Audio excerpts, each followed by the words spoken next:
Delhi NCR മേഖലയിൽ നിന്നും തെരുവ് നായകളെ പൂർണ്ണമായും ഒഴിവാക്കാനുള്ള സുപ്രീം കോടതിയുടെ സമീപകാല ഉത്തരവ് വലിയ ചർച്ചകൾക്ക് വഴിവെച്ചിരിക്കുകയാണ്. ഈ ചൂടേറിയ സംവാദങ്ങൾക്കിടയിൽ ഗോവയിൽ നിന്നുള്ള ഒരു സ്ത്രീ തന്റെ പ്രവൃത്തികളിലൂടെ ലോകത്തിന് കാരുണ്യത്തിന്റെ യഥാർത്ഥ മുഖം കാണിച്ചു കൊടുക്കുന്നു. സുപ്രീം കോടതിയുടെ ഉത്തരവിനെ റെസിഡൻസ് വെൽഫെയർ അസോസിയേഷനുകൾ സ്വാഗതം ചെയ്യുമ്പോൾ മൃഗസ്നേഹികൾ ഇതിനെതിരെ മുന്നറിയിപ്പുമായി രംഗത്തെത്തിയിട്ടുണ്ട്. ഈ നീക്കം നടപ്പിലാക്കുന്നതിലെ അപാകതകളും ഷെൽട്ടറുകളുടെ കുറവും അത് മനുഷ്യരും നായകളും തമ്മിലുള്ള സംഘർഷങ്ങൾ വർദ്ധിപ്പിക്കുമെന്നും അവർ വാദിക്കുന്നു. രാജ്യവ്യാപകമായി നടക്കുന്ന ഈ ചർച്ചകൾക്കിടയിൽ മരിയ ആന്റി എന്ന് സ്നേഹത്തോടെ വിളിക്കുന്ന മരിയ ഗോമസ് ശ്രദ്ധേയയാവുകയാണ്. ഒരു ദിവസം പോലും മുടങ്ങാതെ എല്ലാ ദിവസവും രാവിലെ തന്റെ സൈക്കിളിൽ ഭക്ഷണം നിറച്ച് അവർ 300-ലധികം തെരുവ് നായ്ക്കൾക്ക് ഭക്ഷണം നൽകുന്നു. മരിയയുടെ ജീവിതം ഒട്ടും എളുപ്പമായിരുന്നില്ല.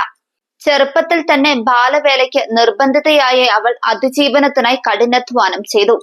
എന്നാൽ ആ കഠിനമായ ജീവിതം അവരുടെ മനസ്സിനെ കഠിനമാക്കുന്നതിനു പകരം സഹജീവികളുടെ വേദന മനസ്സിലാക്കാൻ കഴിയുന്ന ഒരാളായി അവരെ മാറ്റി.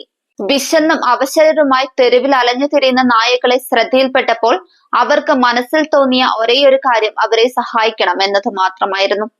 അതിനായി അവർ അതിരാവിലെ തന്നെ തന്റെ ദിവസം തുടങ്ങും. വലിയ പാത്രങ്ങളിൽ അരിയും ഇറച്ചിയും പച്ചക്കറികളും ഉപയോഗിച്ച് നായകൾക്കായുള്ള ഭക്ഷണം അവർ തയ്യാറാക്കുന്നു.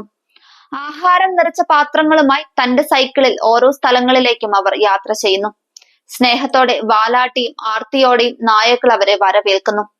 മരിയയും നായക്കളും തമ്മിലുള്ള ബന്ധം വളരെ വലുതാണ്.